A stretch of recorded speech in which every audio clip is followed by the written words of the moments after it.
Good morning. It is Lori B at Grungy Girl Journals, and I am back to do a very short part two. I messed up.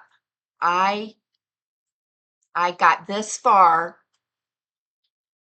doing some distressing and talking my little heart out, and I realized that when I paused it one time, I forgot to unpause it. So at probably three-quarters of what I did was not on camera. It wasn't recording. It was on pause. So unfortunately, I can't really show you what I was doing, but it's very simple. I'm making a mess. That's basically what I'm doing, and it looks like I'm making a mess. She's pretty much at her ugly duckling stage right now, and all of you girls who do the grungy stuff, you probably know what I mean. You kind of get to a point where you're right, you keep adding and adding, and then you start, oh, this is not looking so good, and I got to turn this around and but that's part of the process when you're doing grungy. It's layers and layers and layers, and I have not gotten close to being finished yet. So I once I realized that I wasn't filming, I stopped, and I dried what was on here so far, and I'm just gonna kind of explain to you what I've done and what I used, and what I'm going to attempt to do in the future, although I'm not going to do it on camera because it's I it's not something I can do on camera. And I kind of learned that when I was filming earlier this morning. It was hard for me to explain what I was doing when I was grunging. It's it's to me, it's kind of self-explanatory, and really all you need to know is guess what products I used. So that is what I'm going to do. The first thing I did was I used my Stains by Patty Pockets, and here's what it looks like, and that is on Etsy. And I believe she has this in green and a blue patina as well now. Kind of has a syrupy consistency, and all I do is I stick my finger in. I could, I could just splat whatever I'm using. But I wanted to be a little more controlled with the drips. So I just got a drip on my finger, and you literally touch touch it down. I'm not going to do it again because it takes a while for it to dry. But I do the little tiny ones the same way. I just kind of ghost it to where it's just barely touching, and I'll get a little drop out. So it's kind of tedious. But and you can also do it the splat way, where you put it in the paintbrush and kind of splat it on. But like I said, I just wanted it to be a little more controlled. Oops, I'm not frame. Um, Also brushed it on and then dabbed it with my fingers. I watered it down a little bit and then did it in other areas. I want all of the areas to kind of be different tones, or tones of the distressing. I don't want it to all be the same color. So if you water it up a little bit, it gets a little less intense. So I did that in some areas, and I also used my wet wipe, just a regular old wet wipe, and I would kind of go around and make areas a little wetter in other areas, and then I would use my distress ink. This is the regular. I'm going to show you that already. I don't use the oxide on doing things like this because the colors do change, and I don't want to get that yellowy, uh, that yellow that sometimes happens with the oxide. Also, what I may do some more is some more of the Liquitex matte. I may just go around and build some up, build up little little areas of it here and there, and that's for feeling. That's for like a texture. I use my Uhu stick for texture as well. And I'll just go and I'll rub it here and there. You can't even see it, but you will, in the finished product, once once those areas start grabbing a hold of some inks and just you know, whatever I'm using, they will start to change. And once you put your glaze on, wherever you've put the Yoo-hoo or the matte medium or the just whatever, you're going to have a different outcome with every medium that you use on it, the end result, if that makes sense. Um, and the way that I get these little, um, what do you call it? The drops where I don't even know what you call that. The way I get that effect is once it's almost dry, once a wet drop has dried to the point where you can kind of tell, it turns a little darker when it's drier. I mean, when it's drier. But you want to get to the point where it's almost dry, and then you stick your finger with a paper towel right in the middle of it. And what that does is it grabs onto the paper towel and the center comes up. So I'm not going to do that here because it's still wet. Occasionally I will get out my heat tool, and as I'm going along, I will dry the areas that I'm working on. Can you tell I'm more tired today?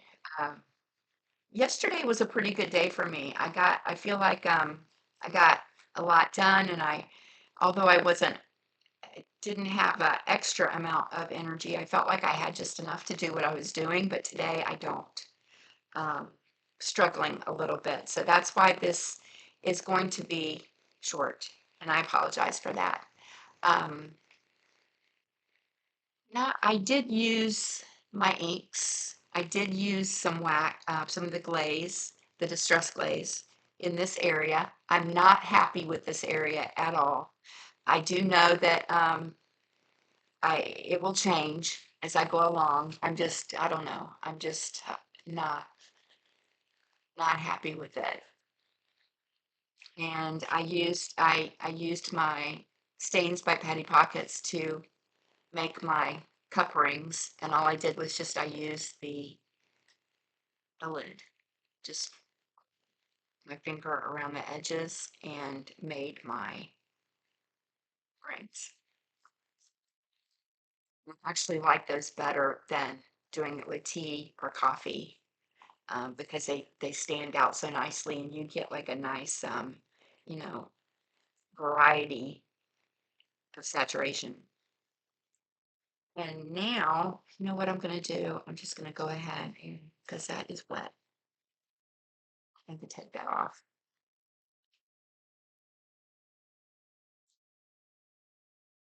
I want to smear it. So here is the other side.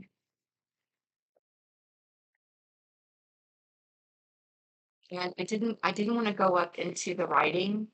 Probably what I'm going to do is I'm going to put some pockets on this. I don't know if I'm going to use cardstock paper or fabric or lace. It just depends on what I find in my stash and um, really how thick my signatures are going to be. So I haven't got to that stage yet of thinking about it. And this side has not been, I have not glazed this side yet. What I did do was I put a strip all the way down the middle of Aileen's Fabric Fusion, and really the only reason why I did that was for more stability for the ledger, so that when it's folded, and it's not going to crack because this ledger was in such good shape, but just to give it a little bit more sturdiness, I put like a inch and a half strip all the way down the center, and that's already dried. So that'll be covered up by paper tape, which I will distress with my ink. I'll just go all the way around it before I add it. Seems like I get better results if I do it before I lay it down, the tape down. But I will just take this and I will go right down the middle. And the reason why I'm going to use this paper tape, which I believe is Dina Wakley, it's hard to find, and it's expensive. So I think I also have some first aid paper tape, which is just as good. Um, I just grabbed this one instead of that. And I also like the width of this one for what I'm doing because it's just going to go right down the middle. What else? What else? What else? So really, I'm just going to play. Like I said, I can't, I'm just not going to play on camera. I just don't have it in me today. And plus, there's not really, I don't want another long video. So I just kind of wanted you to see where I was at the moment. It's not the prettiest thing, but they always have this stage where you I've already had my freak out. Um, that's really why I paused the camera earlier and ended up forgetting to turn the camera back on, is because I stopped. I'm like, what am I gonna do? What am I gonna do with this? But this always happens. This always happens when I'm grunging. You just get to a point where you think you've messed up, but you haven't really, because you just keep going. And you don't have to do this step. You do not have to do the grungy step. If you don't like that, you skip that whole part and you go straight to the glaze. And your glaze is going to give you that finish that you saw on the original one. This is glazed as well as this. So this is glazed as well. And as you can see it's completely dry. There's no residue, no nothing. It just gives you a nice finish. And that's what I want for this as well. But I'm just not at that stage yet where I can glaze the whole thing because it's hard to work over glaze. It's almost like a seal. It's pretty kind of waterproof, and there's ways you can work around that. I just kind of experiment, and one of the ways I do that is I heat it up with a heat gun, the glaze, and that kind of does something to where I'm able to add to it and to where it'll stick. It probably makes no sense whatsoever, but I'm just going to continue to play. That's what I'm going to do. But I think what I'm going to do is go lay down for a little bit. I can never nap in during the day, but I will lay down and kind of rest and just get my wind back if there's any there. And that's what I'm going to do. So I apologize for this being so late. I mean, so short. And I also apologize that I'm not showing you how I did what I did, but I did a boo-boo and was not filming it. So please forgive me. And please like and subscribe and all that good stuff. And I will see you next time. Bye.